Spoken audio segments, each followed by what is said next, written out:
Let's get to this morning's CPI number. As we said, hotter than expected. Jim, everybody's talking about shelter 6/10. That's 2/3 of it right there. Right. I wonder how much we tend to use the number 8 million aliens, illegal aliens, legal aliens, immigrants, whatever you want to call them. But I think that they've been a major source of rent increase because we have to shelter everybody. And the cost of sheltering is just going up because we've had a big burgeoning in population. We just don't talk about it. I think we should talk about it because it's something that is vital to make sure that we're a civilized country. And we right now have to put people in homes. And we have to put people in apartments. And we have no choice. And I think that's moving up shelter. Kind of ties in with what CBO said the other day about immigration, Jim, and that is that the economy is going to be $7 billion bigger because of the people we're letting into the country.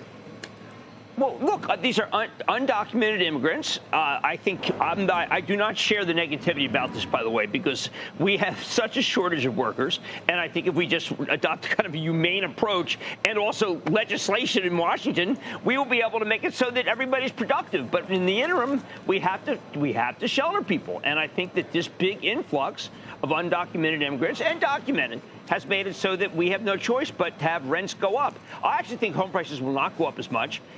Again, I want to emphasize, I am not in the camp which just says this is something that is bad we have to take care of. I think it's just something that if we address, we can actually make it a positive, Carl. So I'm not as negative as everybody else is about this because I think that number can come down. Meantime, David, apparel got some help, down 7/10. Gasoline was a help. Used cars, but then you get motor insurance, auto insurance up another 1.4. Auto insurance was one of the biggest as well. I think we all sort of experienced the sticker shock of that. Not to mention home insurance, which I'm not sure is a part of it, but which is going up dramatically across the board. Jim, it certainly seems to be diminishing the market's hopes for a rate cut anytime soon.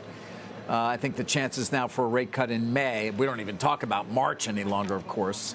When we came into this year, that seemed to be still on the table, at least as far as the market was concerned. What are your thoughts, though, when it comes to potential rate cut, not to mention our conversation from last week, which is not a hard landing, not a soft landing, but no landing? You almost said rate hike. I know. You didn't. You cut it at the last minute. You called it the rate cut. But look, the economy is really strong. There's just a huge amount of money coming in from infrastructure. We're having a hard time finding workers in a lot of different businesses, whether it be engineer, construction. Housing is much stronger because mortgage rates drop. The rent number's not good. The food at home number and the food away number, I'm finding those hard to believe given the fact that Walmart and Costco have held the line on food. We had Coca-Cola this morning. That is a calm number. We had Molson. That is up. The numbers are up there, but that has to do with problems with Bud Light. But I just think that in the end, if we're going to measure everything on rent, then we're going to start believing that there will never be rate cuts. And that's not true. It's just that I think that, I felt that in May shouldn't be on the table because I just don't see any weakness in commerce in this country. We don't have we do not have price increases, David, like we had. But we do not have a cessation of price increases. Those who are looking for that will be disappointed. Okay, so an appropriate market response then thus far this morning? Obviously, we'll see how we open 26 minutes from now. Yeah, I think so. I think that we've been inappropriate most of the year because there were so many people who were thinking soft landing, so many people who felt that there could be a March.